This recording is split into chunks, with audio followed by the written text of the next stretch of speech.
اعوذ باللہ من الشیطان الرجیم، بسم اللہ الرحمن الرحیم۔ السلام علیکم ناظرین، ٹی وی ون سے رمضان المبارک کی خصوصی براہ راست نشریات سحری کے بابرکت لمحات میں عشق رمضان کے ساتھ آپ کا میزبان شبیر ابو طالب آپ کی خدمت میں حاضر ہے۔ آج پاکستان میں 16 رمضان المبارک ہے، یعنی ہم 16ویں سحری کرنے جائیں گے۔ دنیا کے مختلف ممالک میں ہمارے مسلمان بھائی اپنے 17ویں روزے کی سحری کریں گے۔ ایک بار پھر آپ کے سامنے روحانی کیف و سرور سے مزین نشریات پیش کرنے کی سعادت حاصل کریں گے، اس امید کے ساتھ، اس خواہش کے ساتھ، اس آرزو کے ساتھ، بلکہ اس یقین کے ساتھ کہ آپ گھر بیٹھے ماہ رمضان المبارک کی حقیقی لذت کو ہماری نشریات کے ذریعے حاصل کر سکیں گے۔ آج بھی آپ کے پسندیدہ سیگمنٹس ہیں۔ ترتیب آپ کو بتاتا چلوں کہ کلام عشق میں آج مفتی محمد شاہد مدنی صاحب سچوں کی صحبت کے حوالے سے قرآن پاک کی ایک یا چند آیتوں کا ترجمہ اور مختصر تفسیر بیان کریں گے۔ سچوں کی صحبت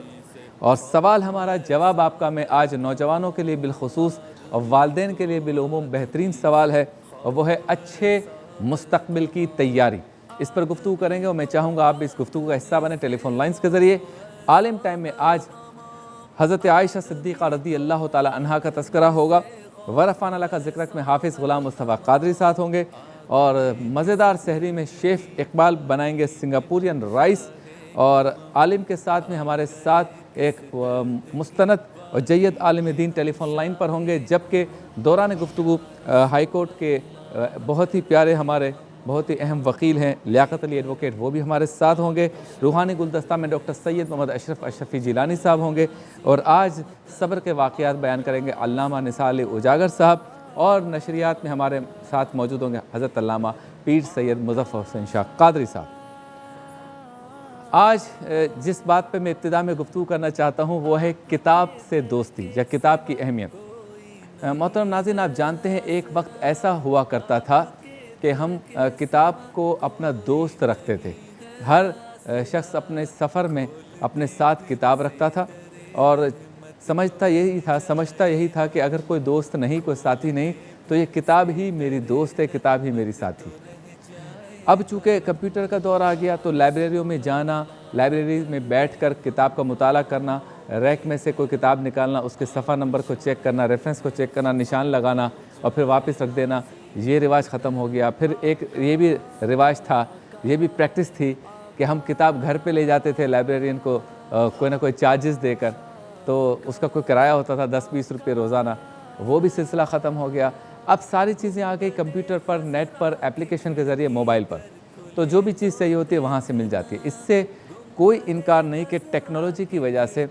ہمارے لیے آسانی تو ہو گئی، لیکن جو کتاب کی اپنی خوشبو ہے وہ ختم ہو گئی، جو ہمیں محسوس ہوتی تھی۔ کتاب سے جو ہماری دوستی تھی وہ ختم ہو گئی، کتاب کے ساتھ جو ہمارا تعلق تھا وہ ختم ہو گیا۔ ہمارے کئی بزرگان دین ایسے ہیں کہ جو سفر پہ جاتے تھے، میں خود بھی دیکھتا رہا ہوں ان کے سامان کے اندر، تو ہاتھ میں وہ قرآن پاک یا قرآن پاک کا ترجمہ یا تفسیر ساتھ رکھتے تھے، ساتھ بالکل اپنے ہاتھ میں رکھتے تھے۔ وہ پلین میں بھی پڑھتے تھے، ٹرین میں ہو تو ٹرین میں پڑھتے تھے، پوری کتاب سفر میں ختم کر دیتے تھے۔ اسی طرح سے ہمارے اساتذہ، ہمارے بزرگ جو ہے علماء کرام، مفتیان کرام یا مذہبی شخصیات، وہ دینی کتابوں کا ایک ذخیرہ اپنے ساتھ لے کر جاتے تھے، پھر دنیا میں جس ملک میں بھی جائیں وہاں سے بھی کتابیں لے کے آتے تھے۔ کچھ لوگوں کو اتنا شوق تھا کہ وہ دنیا بھر میں اپنے دوستوں کو فون کرتے تھے کہ تم اسپین کے اندر ہو، فلاں لائبریری میں جا کے فلاں کتاب تلاش کرو، تم سعودی عرب میں ہو، فلاں لائبریری میں جا کے اس زبان کی کتاب تلاش کرو۔ ترجمے تلاش کرتے تھے، پوچھتے تھے، خطوط لکھتے تھے، کوریئر سے منگاتے تھے، اتنا شوق ہوتا تھا کتاب کا۔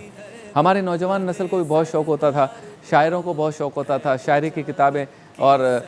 مزاحیہ لطیفوں کی کتابیں، اس طرح کی کھانا پکانے کی ترکیبیں، ان کی کتابیں، ہر طرح کی چیز کتاب میں موجود ہوتی تھی، یعنی کتاب ایک دوست ہوا کرتی تھی۔ اب کتاب تو ختم ہو گئی، کمپیوٹر نے اس کی جگہ لے لی۔ انکار نہیں ہے، انکار بالکل بھی نہیں ہے، صرف کہنا یہ ہے کہ کتاب سے دوستی ہونی چاہیے۔ آج بھی آپ دیکھیں مغرب میں، امریکہ، یورپ میں، ہانگ کانگ میں، آپ جہاں کہیں بھی جائیں، ٹرین کے اندر ہم وہاں کے نوجوان بچے اور بچیاں جب ٹرین کا سفر 20-25 منٹ کا ہوتا ہے، پرس میں سے جو ہے وہ کتاب نکالیں گے، اور وہ ہاتھ کو جو ہے انہوں نے ہینڈل سے اس طرح سے پکڑا ہوگا، ٹرین چل رہی ہوگی، وہ کتاب پڑھ رہے ہوں۔ آج بھی ایسا ہی ہے، یعنی حالانکہ اپلیکیشن ہے، لیکن موبائل سے انگلی کے سے جو ہے نا اس کے سینسر کے ذریعے اس کو ہٹانا اور یوں کتاب پڑھنا، اس کا اتنا لطف نہیں ہے۔ پہلے واعظین جو ہے وائس کرتے ہوئے کتابوں کا انبار رکھتے تھے اپنے ساتھ، آج جو ہے وہ آئی پیڈ آ گیا، اس سے بھی کرتے ہیں، لیکن لطف دیکھنے میں بھی اور تقریر یا مقرر کو تقریر کرتے وقت بھی مزہ اور لطف اسی میں آتا ہے، اور لگتا بھی اچھا ہے جب وہ کتابیں کھول کھول کے اس کے ریفرنسز کے حساب سے پڑھتے ہیں۔ تو میرا آج کا یہ ابتدائیہ جو ہے، اس میں ہمارے نوجوان نسل کو بالخصوص اور تمام عمر کے بچوں کو، بچیوں کو، بزرگوں کو، نوجوانوں کو، خواتین کو یہ مشورہ ہے کہ کتاب سے دوستی نہ چھوڑیں، کیونکہ کتاب کو فزیکل اپنے پاس رکھنے کا لطف الگ ہے، اس پر نشان لگانے کا لطف الگ ہے، اس کو مارک کرنے کا جو ہے لطف الگ ہے، اس کے ساتھ کوئی چیز، کوئی پرچی جو ہے اس کو اسٹیپلر کر کے اس کے اوپر ریمارکس لکھنے کا لطف الگ ہے، کتاب کو سینے سے لگانے کا لطف الگ ہے، کتاب کی خوشبو کو سونگھنے کا، اس کو صاف رکھنے کا، اس کے سرے ورک کو، اس کی بائنڈنگ کو اچھا رکھنے کا، اس کا لطف الگ ہے۔ پالا جاتا ہے، کتاب کا خیال رکھا جاتا ہے، اور آج بھی ہمارے کئی ایسے دوست ہیں، احباب ہیں، بزرگ ہیں جن کے پاس نایاب کتابیں پڑھی ہیں۔ ہمارے اسی ٹرانسمیشن میں ڈاکٹر فضل احمد صاحب ہوتے تھے، اللہ تعالیٰ ان کو قریق رحمت کرے، بہت پیار کرتے تھے، بہت اچھے تھے، اخلاق کے استاد تھے، بہت ہی زیادہ باریک بینی سے زندگی کو دیکھا۔ ان کے گھر میں گیا تو گھر میں باقاعدہ ایک لائبریری بنی ہوئی ہے، اور بڑی خوشی ہوئی کہ ایسی نایاب کتابیں جو شاید ہر کسی کے پاس نہ ہوں، ایسے نایاب نسخے ہیں۔ تو کمپیوٹر پہ یا نیٹ پہ کسی چیز کا ہونا الگ ہے،